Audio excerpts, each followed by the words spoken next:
Hey guys, this is Infinite Flash. The first game I'm going to be talking about from round 4 of the Sinquefield Club hosted in St. Louis is Carlsen playing Topalov. Carlsen playing white, Topalov playing black, and without further ado, let's begin. Carlsen started with a d4, and we got a Nimzo Indian on the board here with this early bishop d4 move. There are plenty of lines that Topalov and Carlsen have played for both colors in this position, and knight f3 is played by Carlsen in this one, and black decided, on the, black can also play knight c6, d6, castles, and a billion other moves in this kind of position. c5, bar none, is also an interesting one. And in this position, black just decided on b6, and we got a really interesting position out of the opening where g3, where each side is just kind of focusing on their development, and this is almost like a Queen's Indian setup with actually the bishop is not on e7 instead in the Queen's Indian, but here it's on b4, and it's ready to capture this knight probably at some point, or later support a c5. And usually a move like bishop b4 is kind of geared towards the center, where knight e4 and f5 can be later played. Black is very, very solid in this kind of position. In this position after g3, taking is an option. d6 followed by knight bd7, and trying to play queen e7 and e5 is also another one. That's more of a familiar setup I'm familiar with, but black actually just played c5 and let's say counterattacked in the center, and white doesn't really have a great move instead other than just taking the pawn, in my opinion. I mean, there's probably other decent moves for white to just play. I mean, white can play d5, but I'm not really sure about let's say the details of this kind of pawn sacrifice after it takes pawn takes pawn, pawn takes c takes d5, knight takes d5, knight takes, bishop takes knight, bishop takes bishop, bishop takes knight, takes bishop, c takes b4, and probably c4, and white has definitely good light square control in this kind of position, and he's probably going to be able to create a lot of pressure along the center files here, and white should be okay in this kind of position, even though he's kind of down a pawn. That position's quite okay. You can check out that for yourselves if you want, but d5 doesn't even make too much sense in this position. Playing it simple instead of something unnecessary like d5 is probably right, and the simple option is just d takes c5 when black can capture the b pawn and kind of maintain kind of a good control over d4, and can think about d5 at some point, but Topalov just took with the bishop and played it pretty solid, and white just continued with developing, and both sides here just ended up castling, and black decided to bring his bishop back here, and it wasn't doing that much on here, and possibly he wants to bring a rook to the c file with immediate pressure instead of having to move the bishop sometime again later. So, and in this position, white kind of did the same thing. The bishop wasn't placed here well in c5, and this bishop's kind of obstructing the file here. So he ended up playing bishop f4, applying some pressure on the dark squares here. And in this position, black definitely has the option of playing d6, followed by knight bd7, queen c7, a6, as kind of a hedgehog opening setup. And this kind of setup is very, very solid for black. One thing that d6 does, it also kind of prevents bishop d6, or let's say knight b5 and knight d6 immediately. The game continuation does allow white to play bishop d6, but I think after bishop d6 in this specific position, black would play knight c5, and white is having a lot of problems just finding, let's say, kind of a reasonable move to, let's say, to meet takes, queen takes in, knight e4 to eventually kick out this queen. For example, if let's say white plays a nothing move, I think that taking the bishop for black, queen takes bishop, knight c e4, knight takes, and this queen has to retreat now probably to a central square like d4. Black can play d5 and has absolutely no problems whatsoever in this position. So that's probably why bishop d6 is premature. He'd like to get, like, let's say queen d2 and rook d1 in this kind of position on the d pawn, but it's not so simple. As we see, I think in the game, let's see, I think Carlsen in this position kind of has the same idea as that what I'm kind of pointing out. He wants to get some kind of piece on d6, but has to be well supported for the future for a long time. So he kind of plays knight b5, and the idea of this move is just to play knight d6, and black doesn't really want his d pawn blockaded. and d6 just drops a pawn due to knight takes d6. So he just decided to play really actively in this position, and he played pawn d5, so kind of putting a pawn in the center and putting you the question to white, what are you going to do about your position here? So I guess in this position, white played pretty well to meet this kind of move by playing knight e5, centralizing the knight, and also relying on this kind of diagonal to play off of. And in this kind of position, black just played his knight here to, let's say, kind of control the center and kind of control the center and rely on his own space advantage. White has really nice piece activity, so he might as well activate himself his pieces too. And this position is probably about equal. White has good piece activity. He doesn't really have any structural defects or anything, but black doesn't really have any problems either. And after let's say rook c1, kind of developing towards the center and supporting, say, a pawn like this, with the really nice support here, black decided to play a6 as a move like rook c8 is probably running into let's say knight takes a7.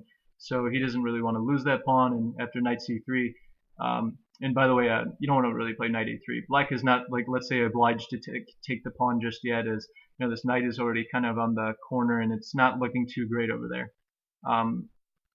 Probably knight c3, and I think the game really takes a turn for the, let's say, the dull portion of chess. And in this position, Topalov just took the pawn here on c4, and white doesn't really have another move other than, let's say, queen trading. And I mean, the game is pretty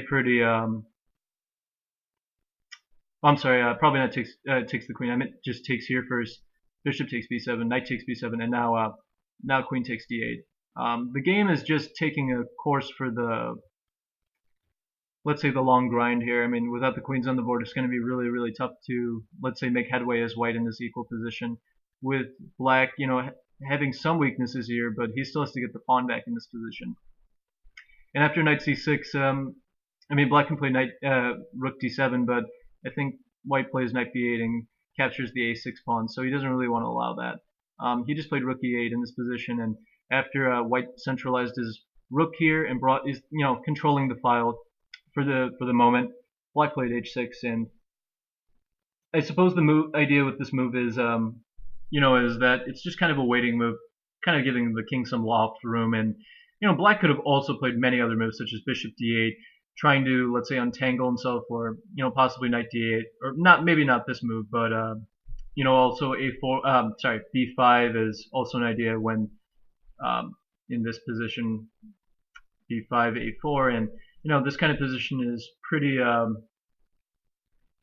interesting, really, for both sides. But h6 is kind of a, let's say, a useful waiting move, and you're kind of waiting for white to decide what kind of plan that he wants to play, because it's not so clear what white wants to do either.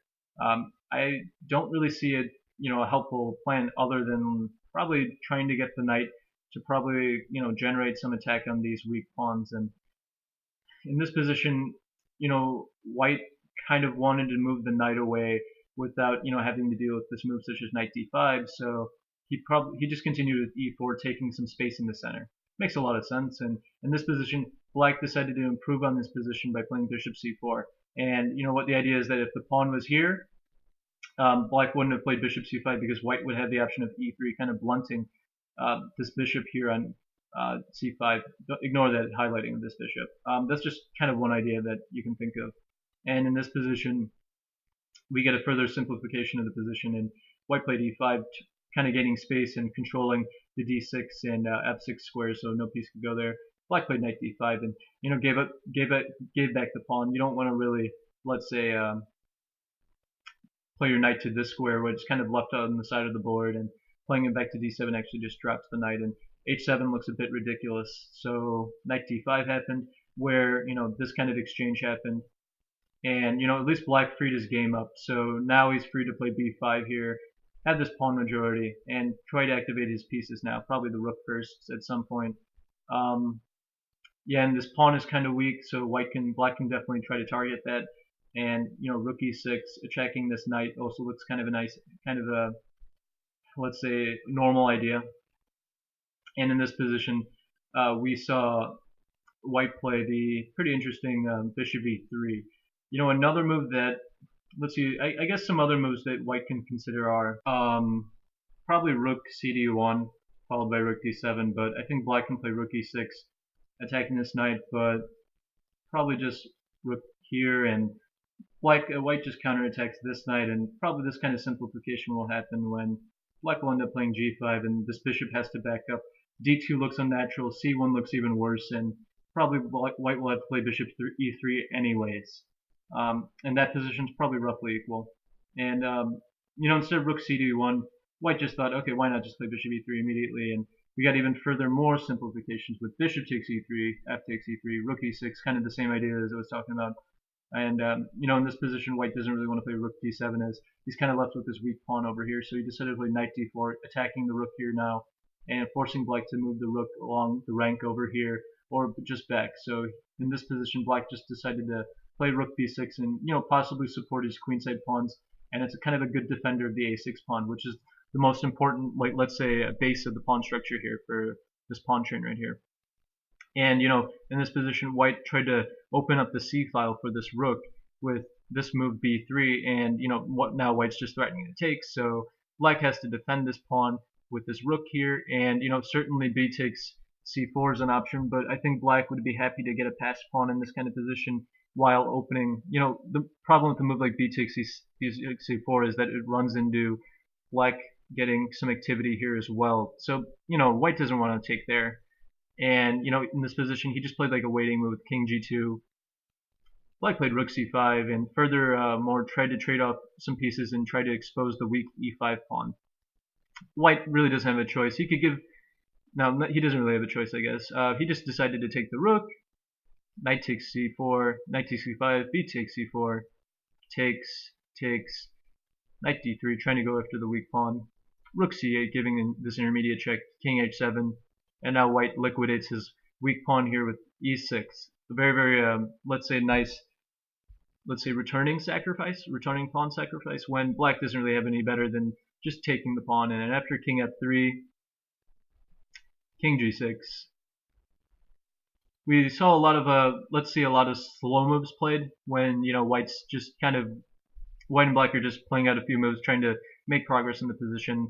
And, you know, soon enough that we almost get something kind of crazy. Black plays e5, white plays knight c6. Nothing much is going on, but each side has their own king active. Maybe black is slightly better because of the active king, active knight, and potentially better rook here to infiltrate along this file. But it doesn't really turn into anything serious. g4, king e6, a5, attacking the rook, rook d5, rook d8, preventing the king from activating along, you know, in this file, and also attacking the knight. Knight c5, h4, rook b1, rook g7, king d6, knight b8, e4, king g2. And, you know, black is making some progress in this kind of position, but it shouldn't be anything too serious. Rook b5, king f2. You know, white always has this idea of activating the king if black is not careful. So, you know, knight e6. Nothing much is going on, and I suppose in this position, you know, black could try the sneaky move rook c5, attempting to, you know, trade off the rook, and if let's say if white is being careless, I think then rook takes a5 is pretty decent. The idea of rook c5 is that, you know, if you take, like on a5, as what happened in the game, white is getting rook c6 check in, so black probably has to, let's say, prevent that with rook c8, and, you know, after rook c5 there's no rook c6 anymore, and this rook has to now move embarrassingly, or it has to take here on c5, which leads to an interesting line, I think, with, you know, knight takes, king takes, rook takes c5, I mean knight takes c5, and now white can play what was it? I think it was h5 here, gaining and controlling, you know, the g6 square, and now if black plays king c7, the whole idea was just to sacrifice this knight over here for that pawn, and after knight takes a6, king g3, king f4, white scoops up this last pawn, has the pass a pawn to control this knight over here, and will probably draw the game And one kind of sample line would be king d6, king f4, king d5, I think, and probably in this position, let's see, probably let's say king f5, planning or maybe not even king f5, and probably just g5 straight up, and black is running out of pretty decent moves to play, and this kind of position might happen with takes, and after king g5, I think black would retreat, bring back the knight into play, mating king g6 with knight e6, and one of the ideas is that a6 is met by king c6, and black makes it in time, and that's not really so clear what should white do in this position. In this position, if white tries to play for the win really hard, with king f7, you're actually losing the game with knight f4, with knight takes h5 coming, and there's no way white can actually survive this position. Very that would be a heartbreaking loss. But after king c6, I think white should just play knight f5, king f5 with knight here, kind of creating this wall and pawn, let's say pawn color barrier, and king takes e4, king d6. Should be a draw. Yeah, I think it should just be a draw after king f5, king takes over here, push, and eventually, probably not e6, maybe h6 instead. Do try to loosen the grip on the pawn here. So the idea is that e6, king d6, king f6, pushing the pawn through, and black would probably have to sacrifice this here and get to the h-pawn here. Okay, anyways, that's just one kind of super long line, but you kind of get the idea of where black sacrifices the piece for pretty good activity here on the king side for the king to, let's say, take the pawn over here and infiltrate to get to the pawns over here, or at least kind of advances pawns over here, you know what I mean. So that was one interesting moment, but I mean, in retrospect, I mean, it doesn't really matter. The position's pretty drawish in this kind of position, and black just took the pawn, and after a few more moves, we kind of reach a pretty drawish position with the symmetrical structure, and after a few more moves, we get really a total draw, where each player is just aiming to trade off their own pawns and reach a draw by lack of material, and we indeed get that in this position. So overall, not such a great and exciting game, but I hope you learned something. Not again, I mean, neither player had much in the opening, but it looked pretty safe. And after the last few days, I can't really blame them for having, let's say, an off day. Both sides wanting to have like a rest day, and this looked like a pretty. Although Carlsen both sides played for a long time. I'd imagine they didn't want to have such a tough fight in tough position to play today after those insane games they were playing. Topalov especially has had 3 decisive results and 2 losses and 1 win, so he's had a pretty of a roller coaster ride. And Carlsen, especially after his loss yesterday, is looking to rebound with a safe draw, safe result. As you want to kind of rebound with a good psychological feeling after a loss like that against Caruana yesterday. Anyways, guys, this is Infinite Flash. I'm gonna be signing out now. See you.